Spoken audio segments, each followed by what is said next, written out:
say of the English word God, or, if you speak French, Dieu, or if you speak Russian, Borg, or if you speak Zulu, what would you say? Nkulunkulu.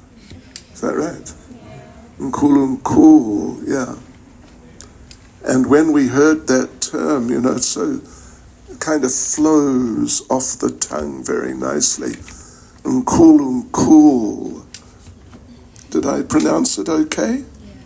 Not too bad for a non-Zulu. But yeah, I thought, he's Nkulunkulu. He is the coolest person. Which is true. He's everything. And so he's definitely that. So Bhagavad Gita is exactly 700 verses, precisely. And they're divided into 18 chapters. And those 18 chapters are divided into 3 sections, each of 6 chapters. And each section, naturally, is focusing on a particular aspect of the subject matter. So let's get into it. The 3 sections, chapter 1 to chapter 6, then 7 to 12, then 13 to 18. So each section has its particular theme. They all kind of pointing us, step by step in the greater or greatest direction. But still they have particular focuses. The first section, chapter 1 to chapter 6, is dealing with different types of yoga. And if you study it, Bhagavad Gita, you'll see that basically it's like that. Basically it's like that. Yeah. Actually, the first chapter, observing the armies on the battlefield of Kurukshetra. The first chapter is, yoga, I said, different types of yoga, but just getting into it in the beginning. And so in the first chapter, Krishna, let me just get back to Bhagavad Gita, the term. Bhagavan is like the English, the Sanskrit equivalent of the word God, or, in different languages, they all have some term for God. So Bhagavan is the Sanskrit version. But Bhagavad, with a D, means of God, and Gita means song. In fact, if any of you have a friend from an Indian background whose name is Gita, then you must know her name means song.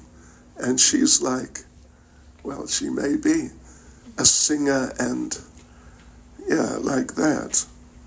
So Bhagavad Gita, the song of God.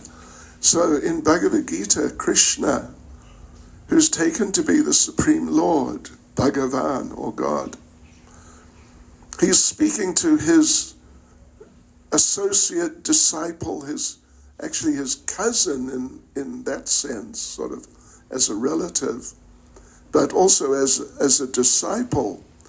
He's instructing him. The situation is they're on a battlefield at a place called Kurukshetra in India, and that place is still there. Kurukshetra is still there, and it's a city now. And there's a whole big area dedicated to the speaking of Bhagavad Gita and the battle. So the thing is that there on the battlefield, Arjuna, the friend, the disciple, the relative, he doesn't want to fight, although he is not just a professional soldier, but from his just earliest childhood, that's how he's been brought up and trained as a warrior. That's all he knows, and he is really, that's really what he is. Big, powerful man. So, and there on the battlefield, the usual sort of situation, the good guys and the bad guys. So the good guys, that's Arjuna and his brothers and Krishna's kind of assisting them. And on the other side, the bad guys, and they want to do the usual bad things. You know what I mean. It's still going on today. You look at all these conflicts in the world, how certain people are turning America upside down. Anyway, let's not talk about that. But I'm sure you know about these things. And so much conflict. So the good guys and the bad guys, so these bad guys, they want to exploit. And they don't care if they abuse, as long as they are able to exploit and, take control and take ownership. So, but the good guys, Krishna and his associates, they want to stop them and have a godly society, godly and pious and moral like that, a good society. But there in the first chapter, looking at the armies assembled there, for some reason or other, and it's a bit of a long story, but Arjuna decides he doesn't want to fight. So then the second chapter is titled Contents of the Gita Summarized. And Krishna addresses Arjuna's anxiety. He doesn't want to fight. But in the course of addressing it, he just in little nutshells introduces the different subjects which are going to be discussed through the whole Bhagavad Gita, actually. Just briefly introduces them. And he, particularly towards the end of the second chapter, he introduces a type of yoga. Generally when people hear this term yoga, they have maybe a little picture sort of appears in their minds. You know what I mean? Someone sitting cross-legged, sort of. You get the idea? Something like that. And that's a form of yoga, but that's not just what yoga is. Actually, the term yoga, if you translate it, means to link with God. That's what it means. So in other words, any process or, whatever you'd call it, a religion or just a process or some type of practice which is aimed at that is a form of yoga. So in other words, Christianity is a form of yoga. Islam is a form of yoga. African traditional religions, they're forms of yoga. And you get all sorts of varieties and variations through all the types of human civilizations. But wherever you find some sort of process, if we use the term, which is meant to bring us to God, it's a form of yoga. Some people might object to that. I don't know what the Christians would say. Of course, there are Christians and Christians. I don't know what the Muslims would say if we tell them that actually you are yogis. They might not be able to grasp it. They might not want to grasp it, I don't know. But towards the end of the second chapter, Krishna talks about a form of yoga in which the practitioner, is trying to detach himself or herself from just ordinary worldly things as a sort of like foundational feature of the whole idea that, and Krishna, the basis upon which they may do that or try to do that is the understanding which Krishna gives in the beginning of the second chapter, is that we are all eternal persons. Of course, these bodies are not eternal, these bodies are temporary.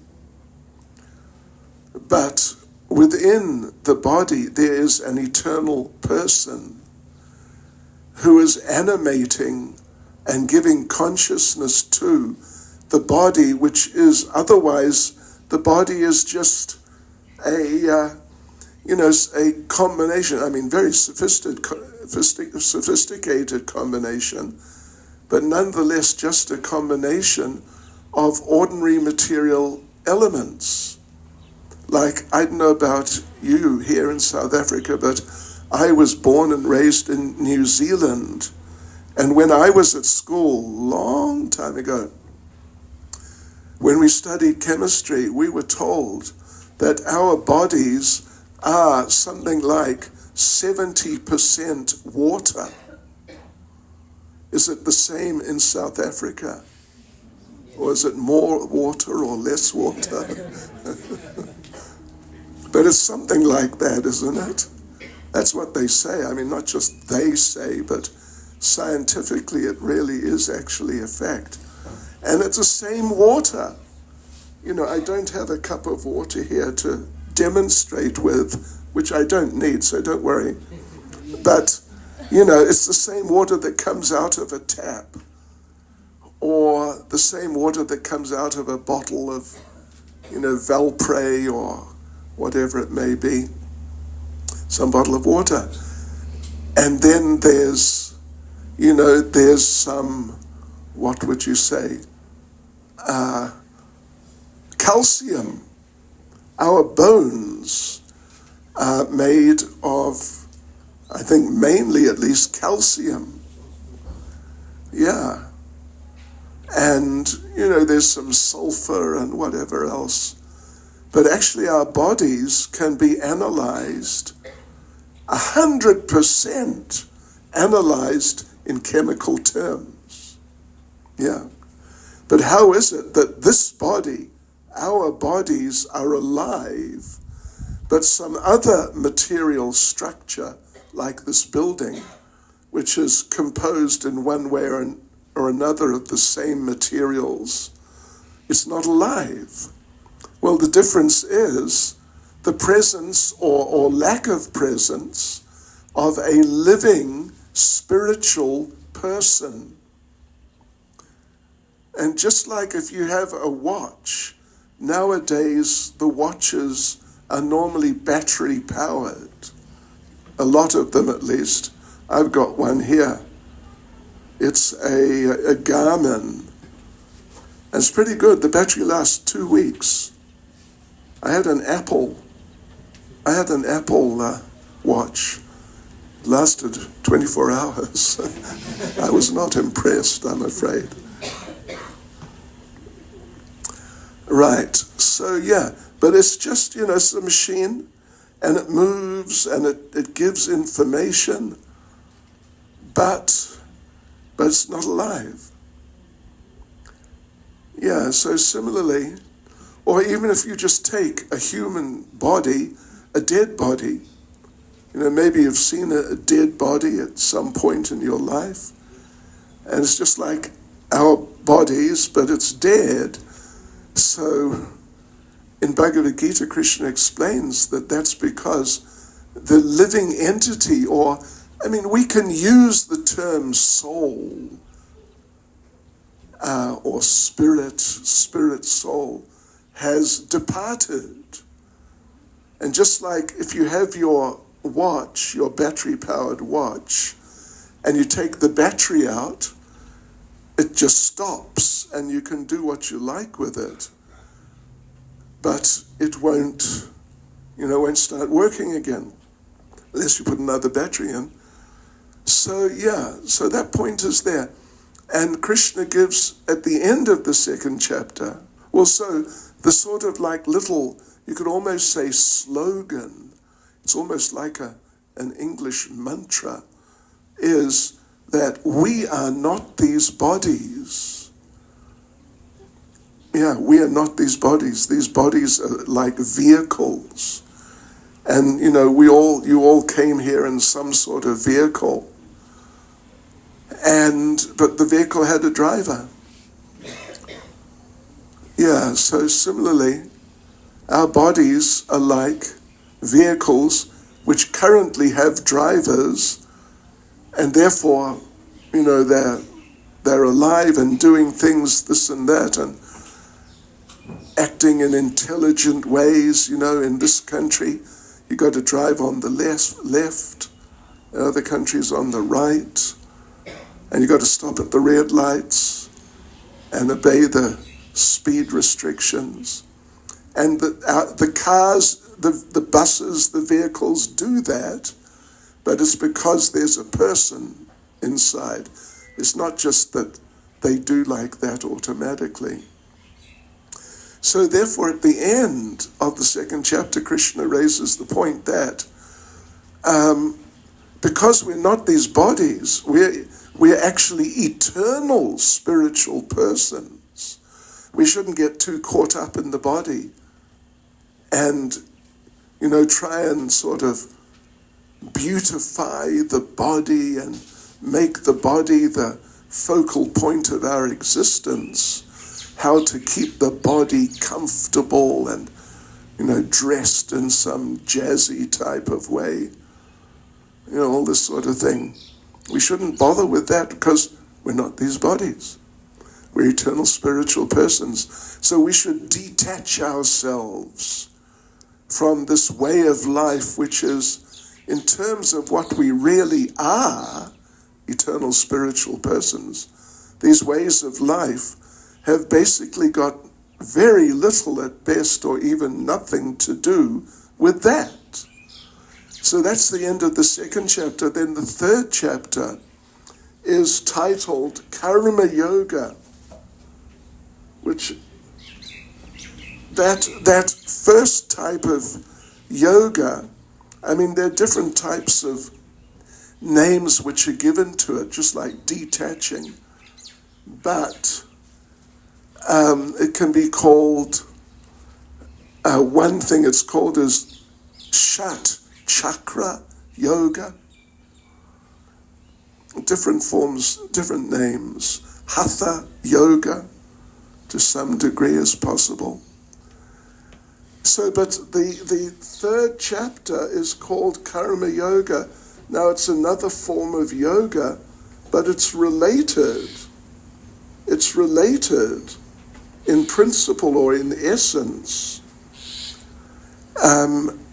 Karma in this context means what are our natural duties which come to us in terms of the type of person we are. A male, a female, some people are very intelligent, some people are just sort of average intelligence, some people are into business, some people are into, teaching, and different people are into different things. So whatever you're into, in terms of your physical, psychophysical nature, you should do that, your karma. You should do your karma as yoga to connect you with God.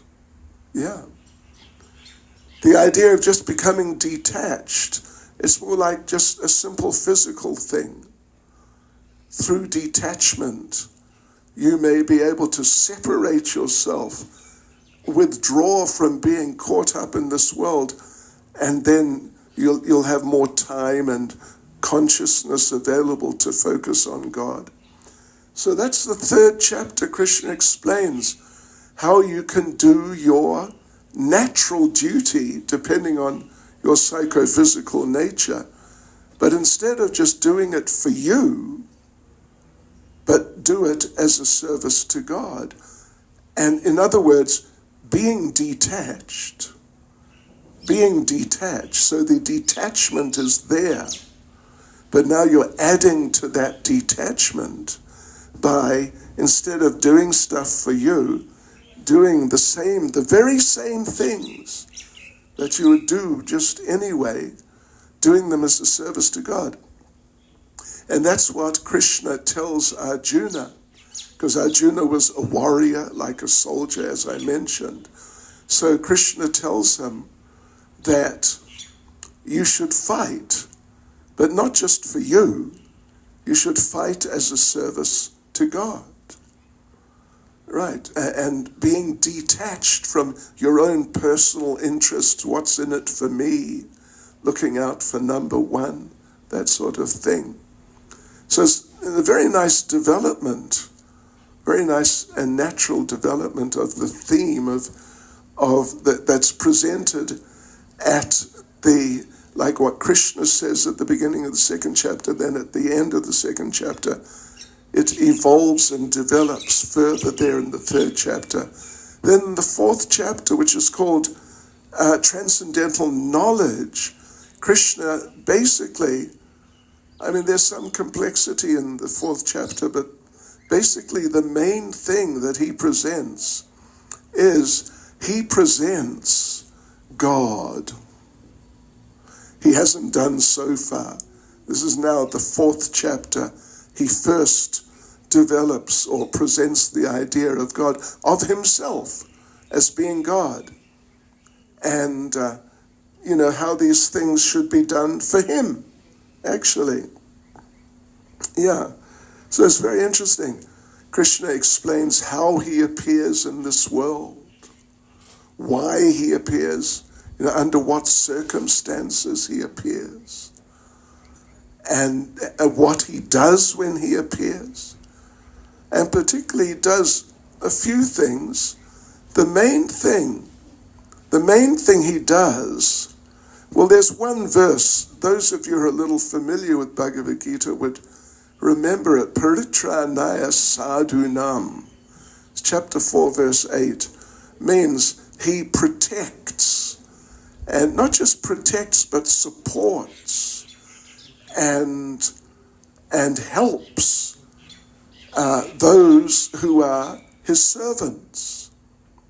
Then he destroys those who are like, what would you say, like, not just ardent materialists, but like super heavy materialists.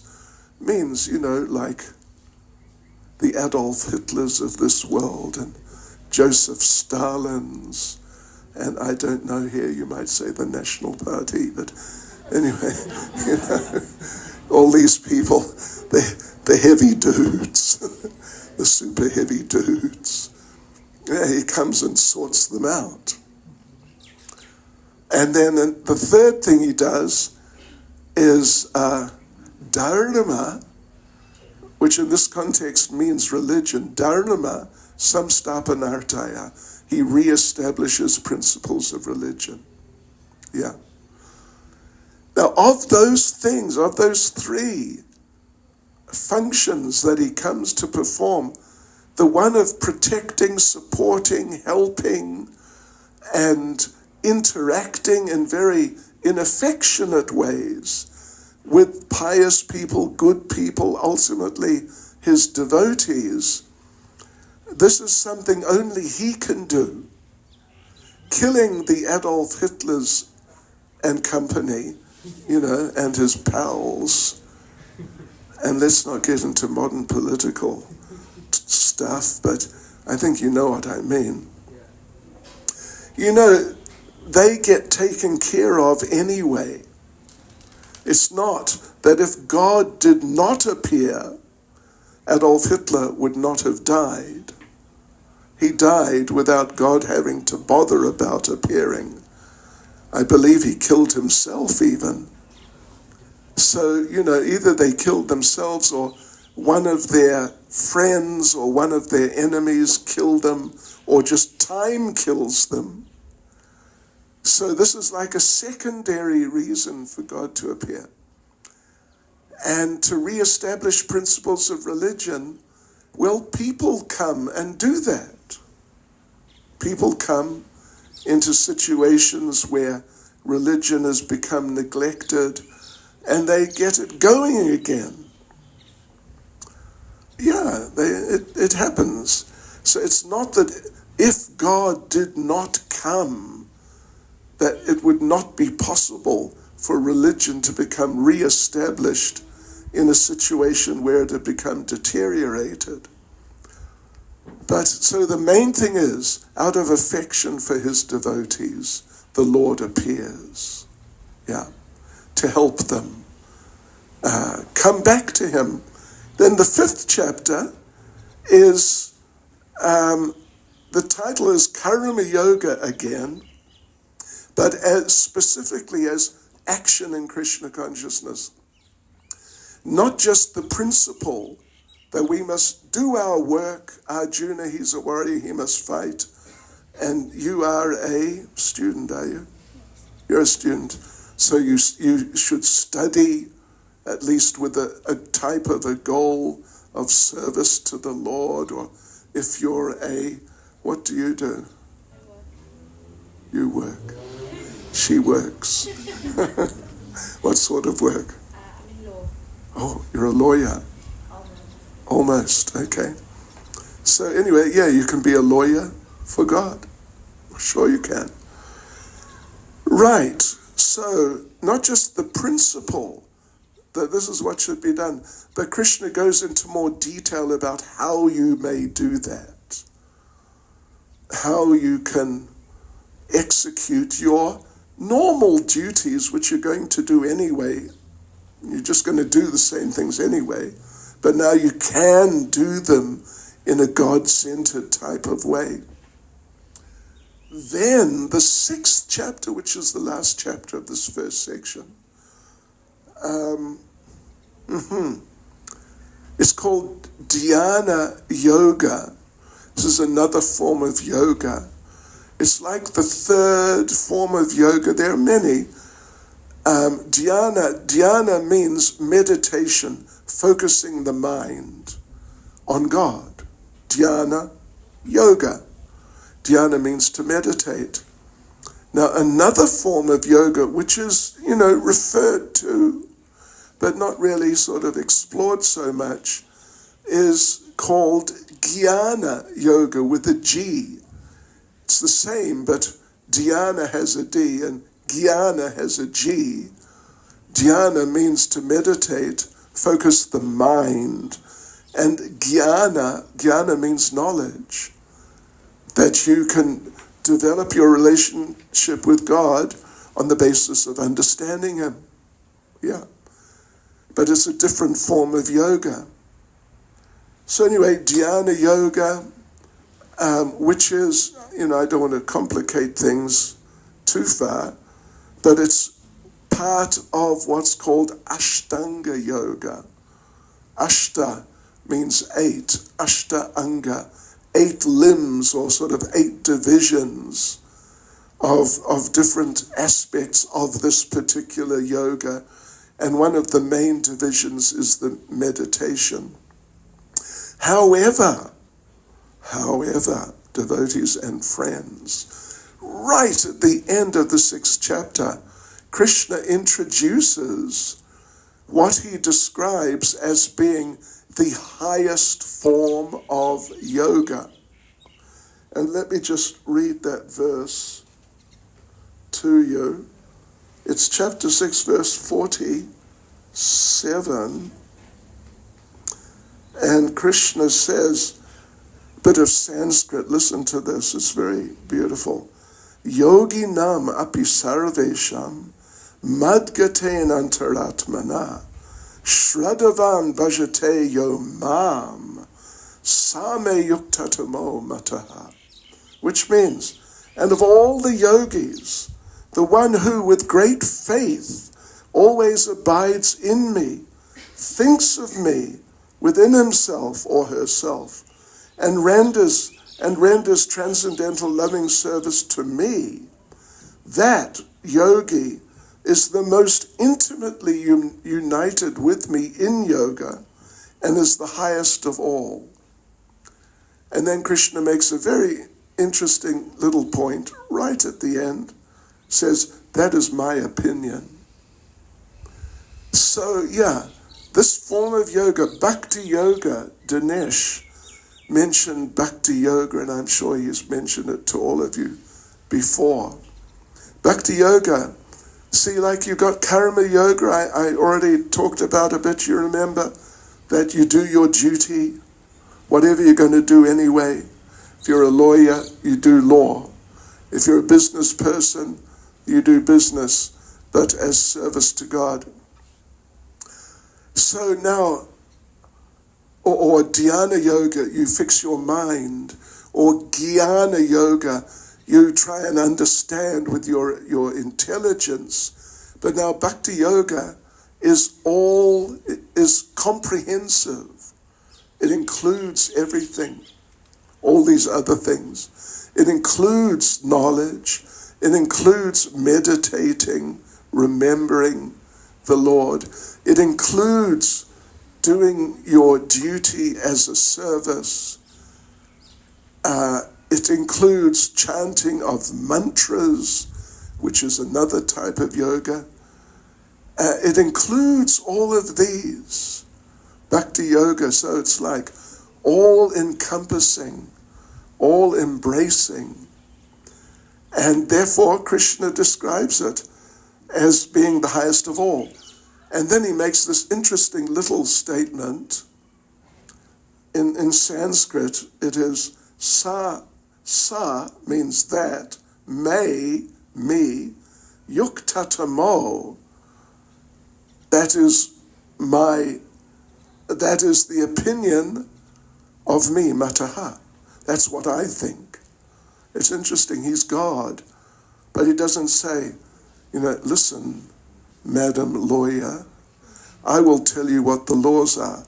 All right, get me. And then you will follow that, and you get the idea. And he just says, yeah, well, that's my opinion. Because you see, Krishna is a nice guy. He's not just a heavy, authoritarian type of person, just tell you what you're going to do and what you can't do, that sort of thing. He's highly flexible, Krishna. Yeah. And he's flexible in a very nice sense to see how to help, what's really going to help you. Because sometimes what you think will help you may not help you, actually. So that is the end of the first section. And now we will sort of power on. We'll accelerate a bit and go into the second section from verse 7 to verse 12. And what is the subject matter there? The subject matter is that yoga, that particular form of yoga, which he's just, in verse 47 of chapter 6, just told us is the best, the highest form of yoga, or in other words, the sort of easiest way and most comprehensive way of approaching God. So that's what goes on throughout chapter 7, 8, 9, 10, 11, and 12. I'll give you a little bit of information about each chapter. Chapter 7 begins with, it's kind of like a summary, a very brief summary in a really small nutshell of what is this Bhakti Yoga? What are the main elements which make it up? And I'll just read the translation. So Krishna says, now hear, O son of Pritha, that's Arjuna, how?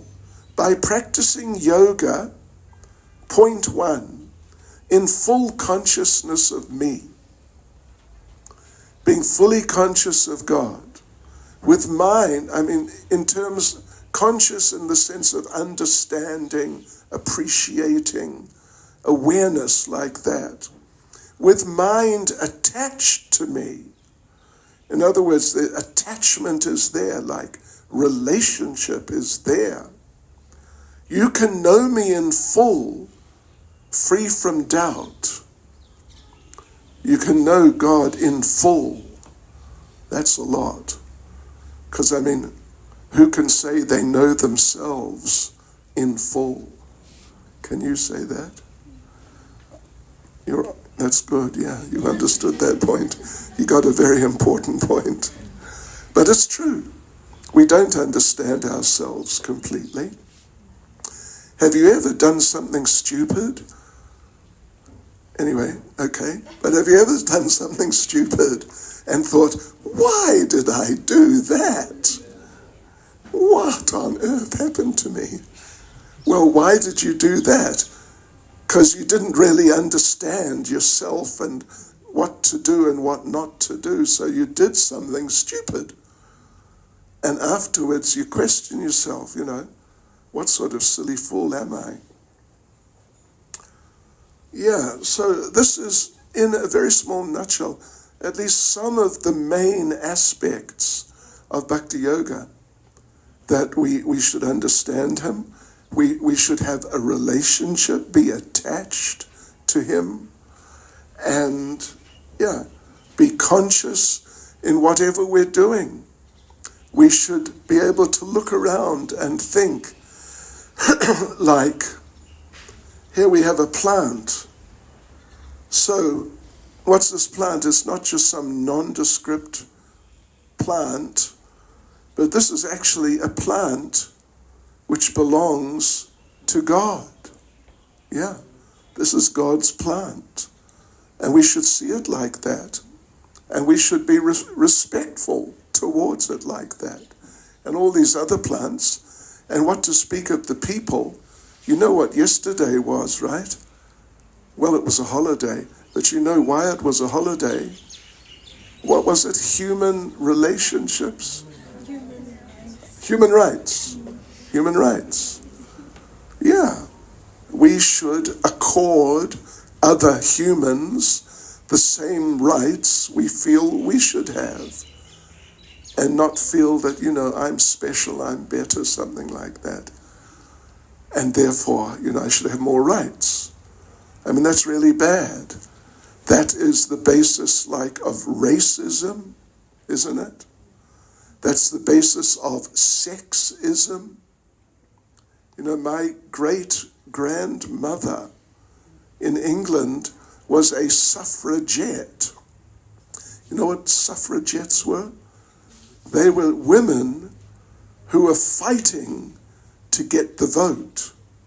Because the men, the good old men, I'm a man after all, the good old man were thinking, we're cool.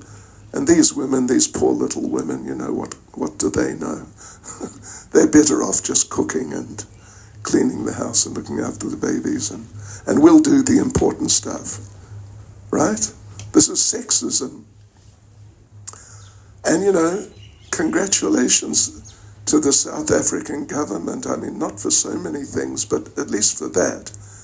There are more laws in this country about the rights of women than in so many other countries. So many other countries.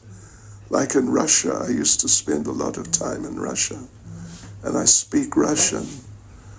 But in Russia, the husband is the head of the family, legally. And if he beats his wife up a bit, if she doesn't do what, if she's not a good, humble girl like she should be, then he can't be prosecuted. There you go, lawyer. But it's a fact. And Russia's not the only country where it's like that. I think I'm getting distracted, though. Are we okay? We have 5 minutes. No, we don't. What are you talking about? Okay, I will accelerate a bit. You know, in this chapter 7, Krishna introduces a point which he then presents again in the 10th chapter, how he is present everywhere and how we can recognize his presence. And it goes, the Sanskrit at least, he says, or the English, I am the taste of water, the light of the sun and moon. Yeah. These are very fundamental, foundational aspects of existence, isn't it?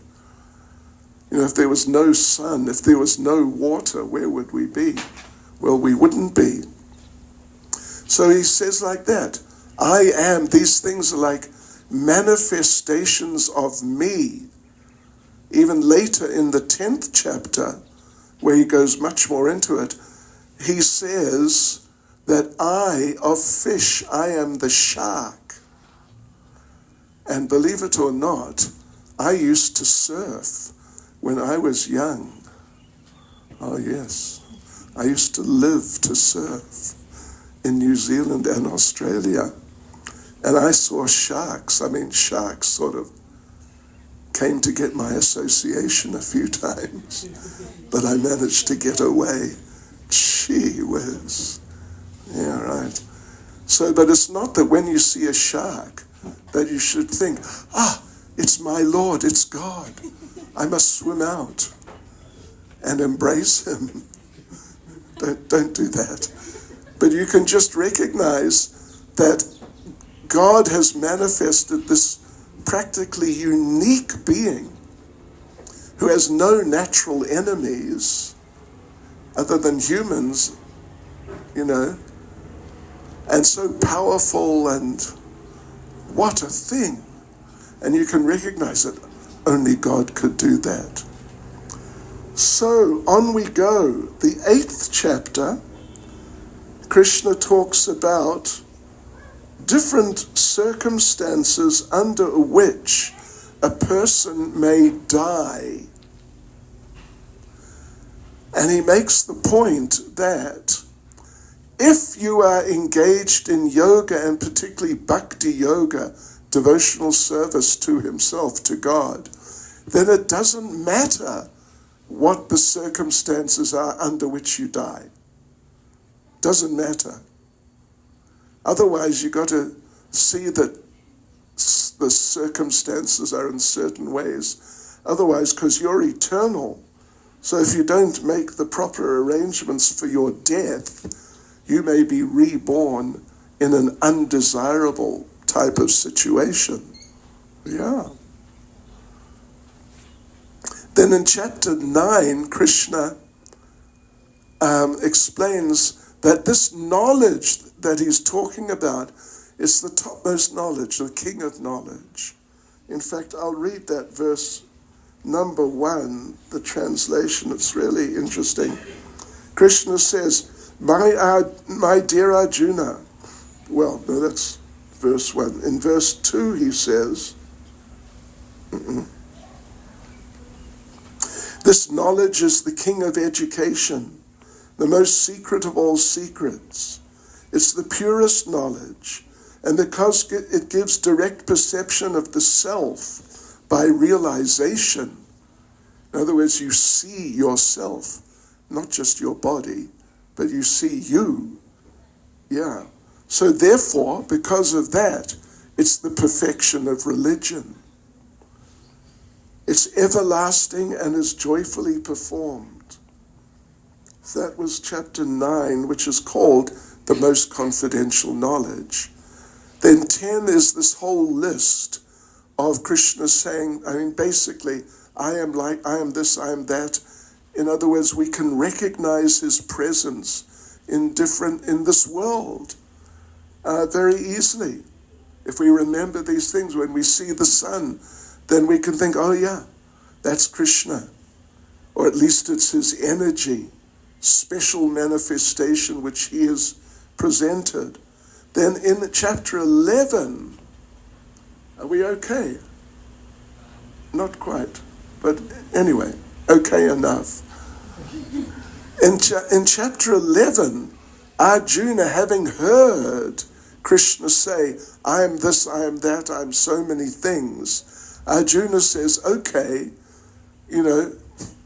talk is cheap. Well, actually, talk is free. But I want to see these things. Show me. Show me how you're present. So therefore, Krishna shows what we call, in English at least, his universal form.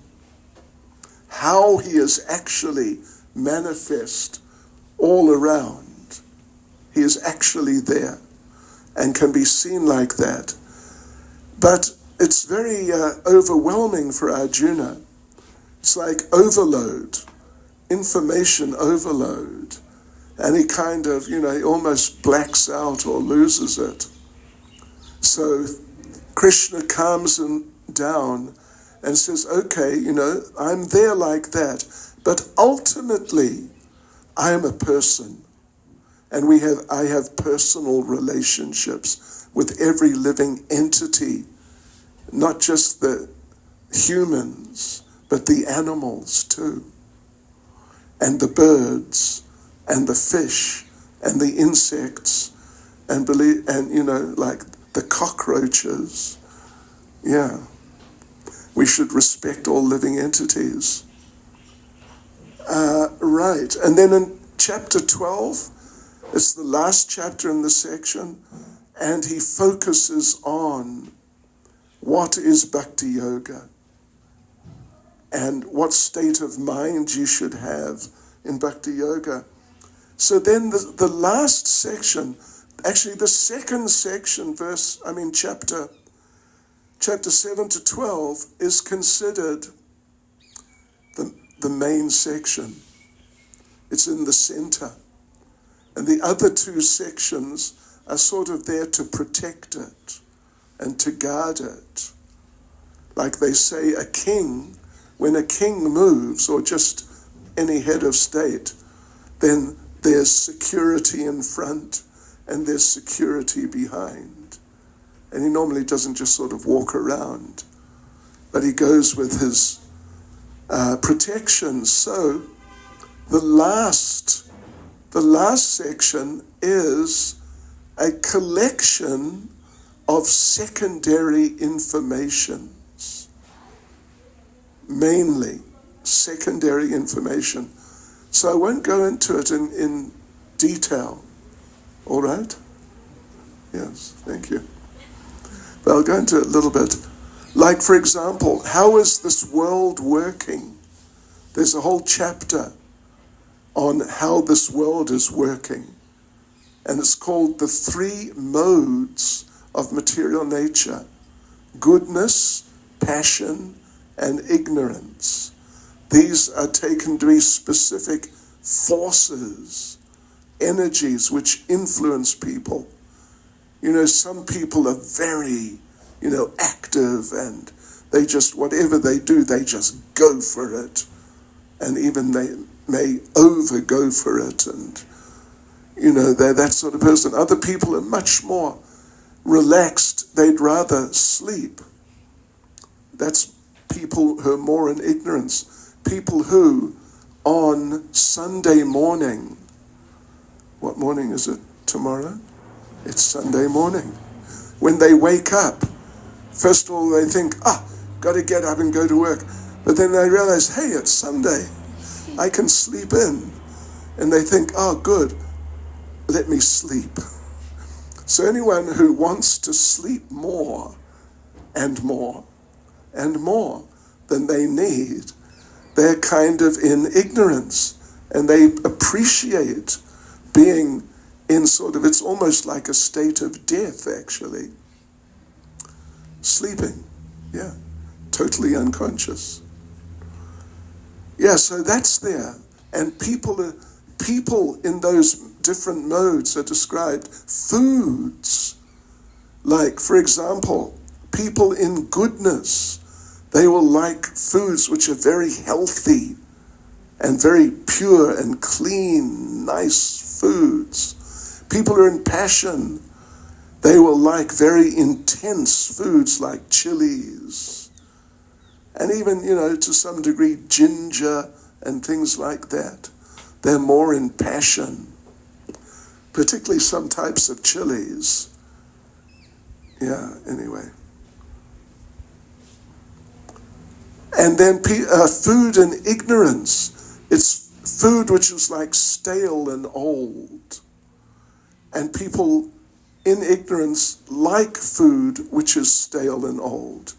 Can you think of one famous South African food which is like that? Biltong. You got it. Yeah. It's stale and old, but certain types of people like it. It's food and ignorance, and people who are in ignorance like it. And all sorts of things. Determination in the different modes, knowledge in the modes, work in the different modes, activities in the different modes. Yeah, right. And finally, I've come to the end. Sorry, almost. Krishna, the last chapter, is the conclusion. And he sums up, having introduced everything in the second chapter, now he summarizes everything and particularly brings the focus back on Bhakti Yoga, this all-encompassing form or way of connecting with God, where every aspect, physical, your mind, your intelligence, your work, your emotions, your knowledge, all these things are focused on the Lord. And your love is focused on the Lord. So there you go. That's Bhagavad Gita in about 1 hour or something. Anyway, I hope you're able to follow to some degree at least, but Hare Krishna.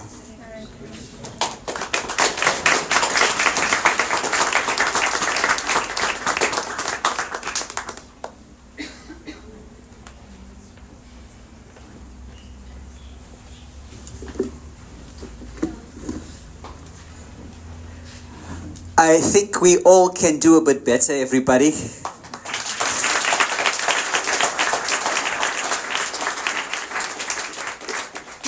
I kind of connect with so many people, and you have different conversations with different people, right?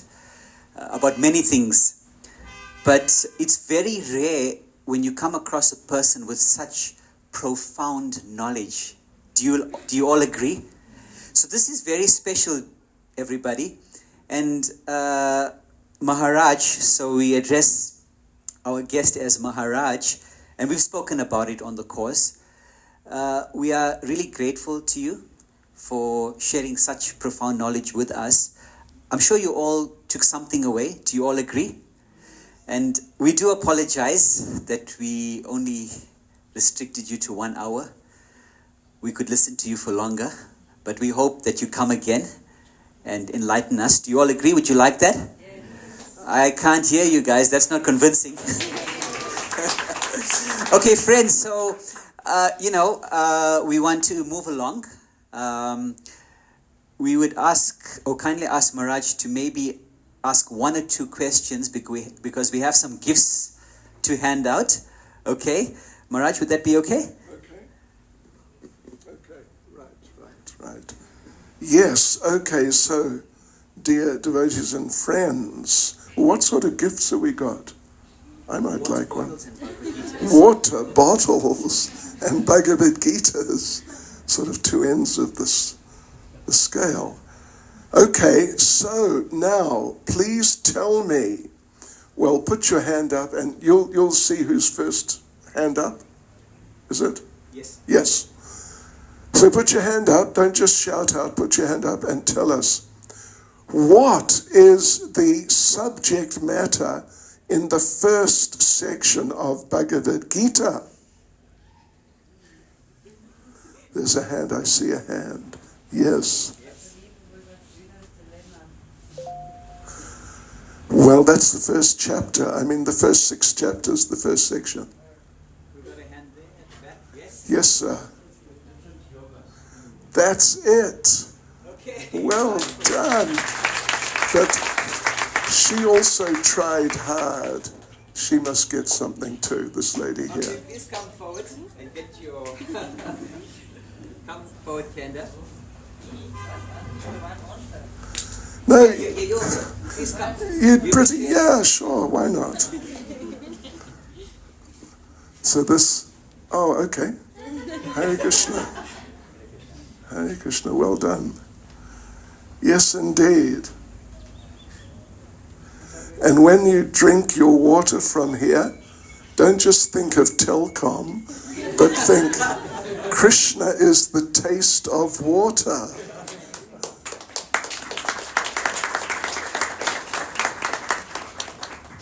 Well done, Hare Krishna. Okay, so second question. Now, just following on from the first question, what is the main subject matter in the second section of Bhagavad Gita?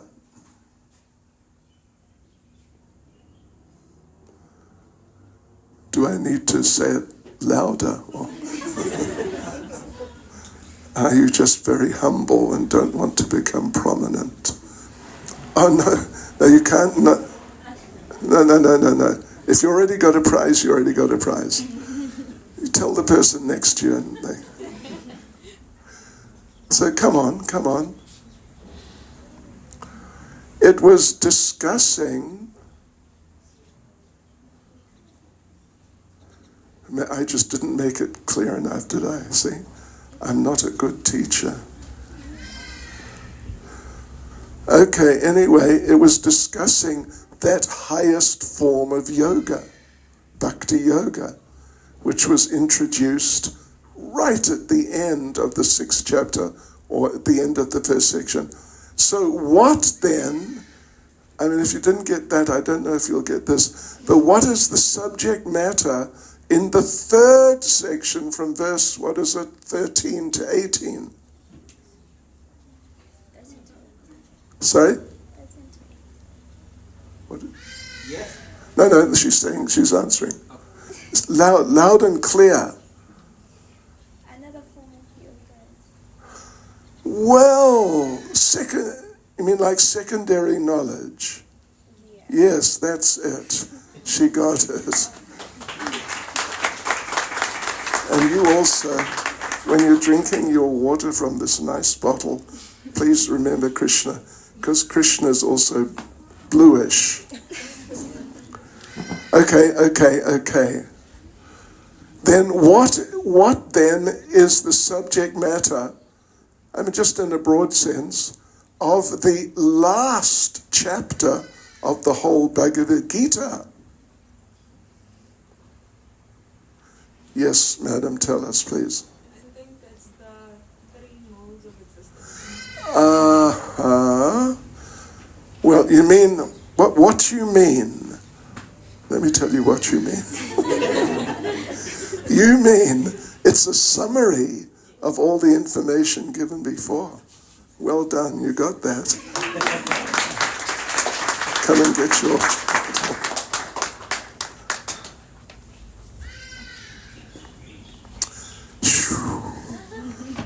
Okay. You know, I mentioned in the 7th chapter, and it's also in the 10th chapter, Krishna says that he is present in this world in different sort of very observable ways or forms. Do you remember the very first one that Krishna refers to? Krishna says, I am the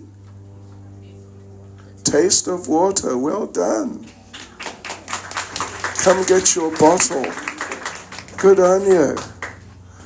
You were listening, weren't you? That's nice. Hare Krishna. Yes. And then Krishna said immediately, I am the taste of water, and I am the light of the sun and the moon. Well done.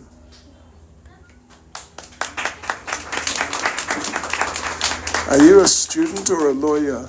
Computer scientist. Whoa, a scientist.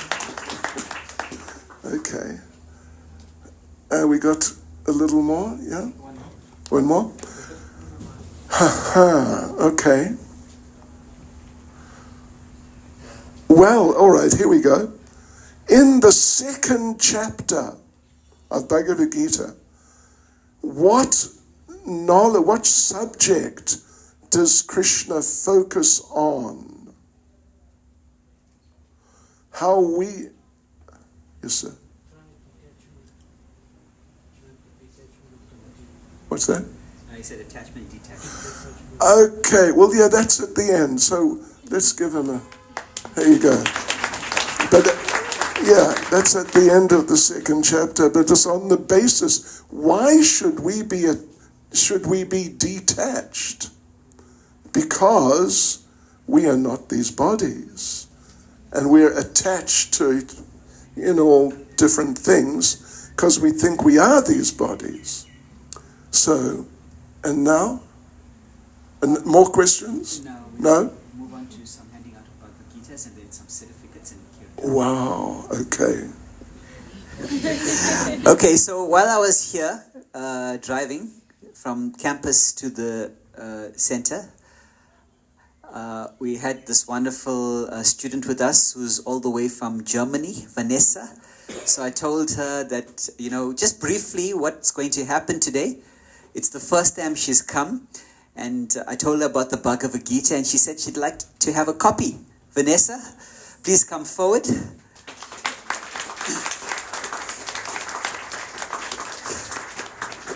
in English, I'm afraid. Oh, that's okay with me. Okay, round of applause, everybody. So we have a few guests, actually.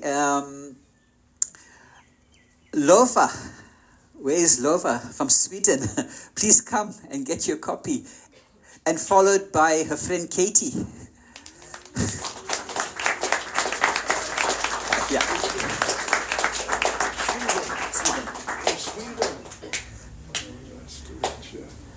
She's from South Africa. Katie. But we also got water bottles for you, both of you as well. 2 water bottles. Okay, so who else is a guest here from abroad? Put your hands up. Oh, we have a student from Malaysia, PhD in environmental science. Is that correct?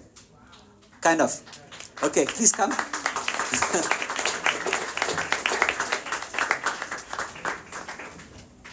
I've been to Malaysia many times. You have, yeah.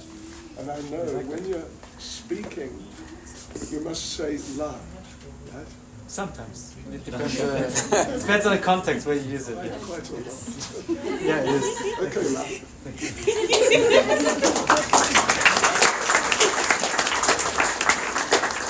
Would you like a copy? Would you like a water bottle? Okay, all right. Okay, and then we have also a guest, Jackie. Please come. She'd like a water bottle. So who here doesn't have a copy of the Bhagavad Gita? Put your hands up. We have a few copies.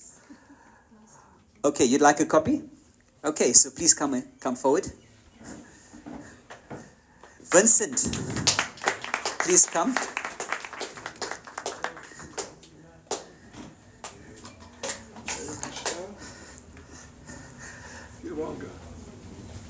And Innocent. Yes, Innocent, please come. Okay, you ready with the kirtan? Yeah. Okay, friends, so now, we have some certificates for some of you. And we're going to call your name in alphabetical order. So we're going to ask our friend here to play some light music in the background. So as everyone is coming up, please give them a round of applause, okay? Annalise Matsweni.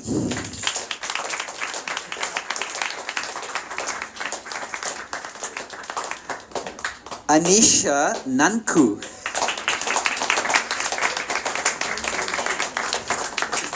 Boykanso Malepe. Is my pronunciation okay? Okay, Bushley is not here, so... A few students got the stomach bug like 5 minutes before the program. I don't know what that's about, but anyway. Candace Sue Hanekom.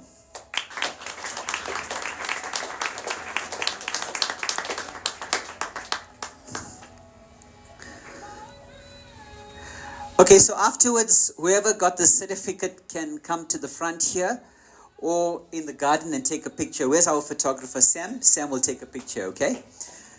Claudia Smith.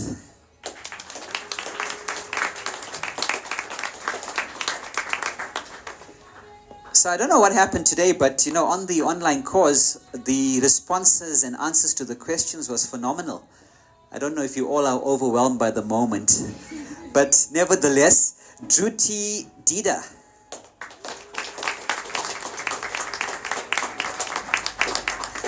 Drishti Simran Naik.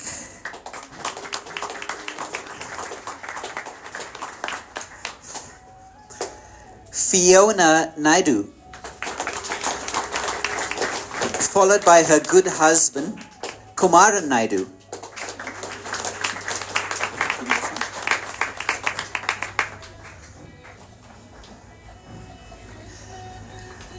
And believe it or not, we have another Naidu, Krida Naidu.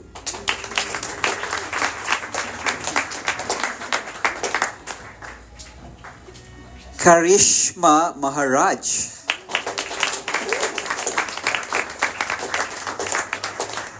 Kenilwe Sekobela. Is that right? Is that right? Okay. I think I need a certificate. Okay. Umpo Mokone.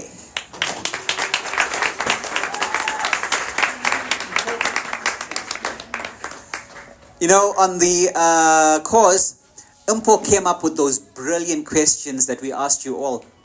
Real genius. Thank you, Umpo. Do you have a water bottle? You do? Okay. Manisha Nanku. By the way, the lawyer and the computer scientist are twins, everybody. Narisha Raja.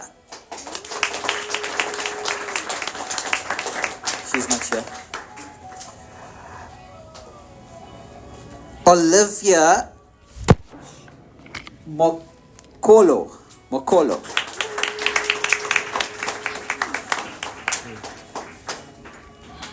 Prishina Sunarayan.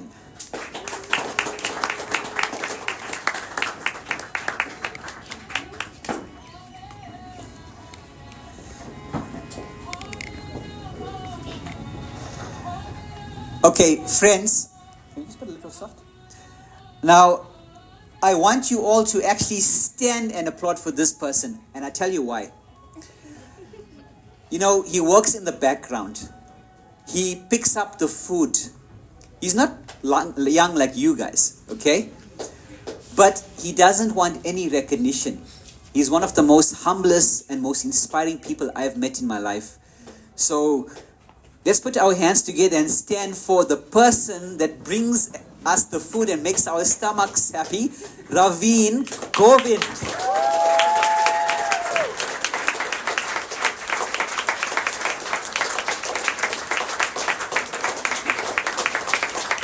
Thank you so much. We really appreciate all that you do. See, I told you he's a humble soul. He's even bowing down.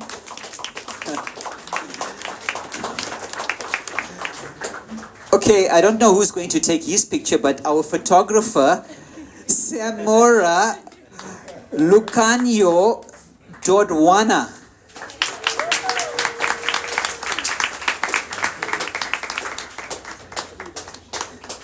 Okay, this person has been very kind to me.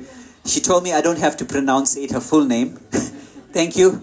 Sneh Malwande Mandaba.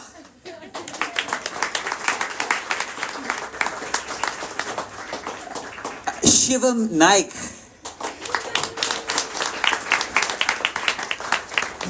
You know, I tell you what, if you want inspiration, you get the association of this young gentleman here. You know, everyone has challenges in this world, right? And everyone does go through something, right? So does he. But I tell you what, with resolute determination, every single morning without fail, he sends me a message to say he's done his chanting and mantra meditation. He has so many intelligent questions that he asks. And you know something wonderful that's taken place recently? He's not a student of the University of Johannesburg. He's actually from UNISA. And now he's inviting his friends along to join us as well. And some of his friends are here with us today. So thank you, Shivam. We appreciate it. Suri Siramalu.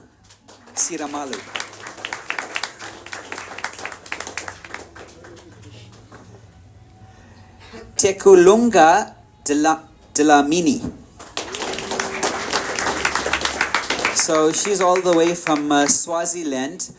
She's got her honors in philosophy, and now she's trying to establish an NPO there and start promoting the process of Bhakti Yoga at schools and universities. Thank you, Teku. Tusikile Zungu. She's not here. Okay, I think we're coming to the end now. So we have a special certificate. It's not a certificate for completing the course because he joined, I think, the last 2 or 3 sessions. But I tell you what, when he joined, his participation enthusiasm was off the charts. He was really incredible. And, you know, he made it a point, although he was working in Durban, he made it a point to come to Johannesburg to be with us today. And I'd like to welcome, it's a certificate of gratitude and appreciation. I'd like to welcome Vincent Pakiso Mofokeng. Vincent? Thank you so much. Okay, Wynand Bezedenhout sends his apologies. He got a stomach bug just like 5 minutes before the program. So I just wanted to convey that. He asked me to convey that to you all. His apologies. Sanele Loretta Mokone.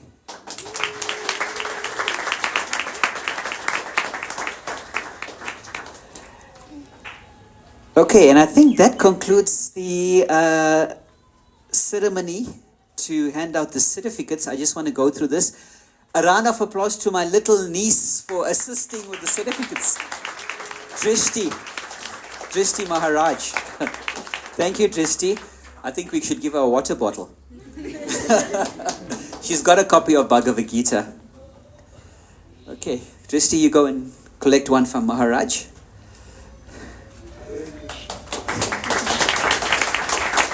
Okay, friends, I can hear y'all's stomachs talking to me or complaining to me. So we're going to conclude with the last part of our program. It's going to be a dance competition, okay? I want all the youngsters to come in the front. And guess what? We have Bhakti Chaitanya Swami who's going to sing. Where's our instrument players? Keshava Bharati, Karuna Sindhu. Where's Jai Radhesham, Mother Rukmini? Please come forward.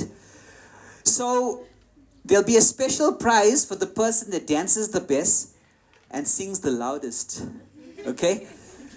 All right, you guys up for it? Okay.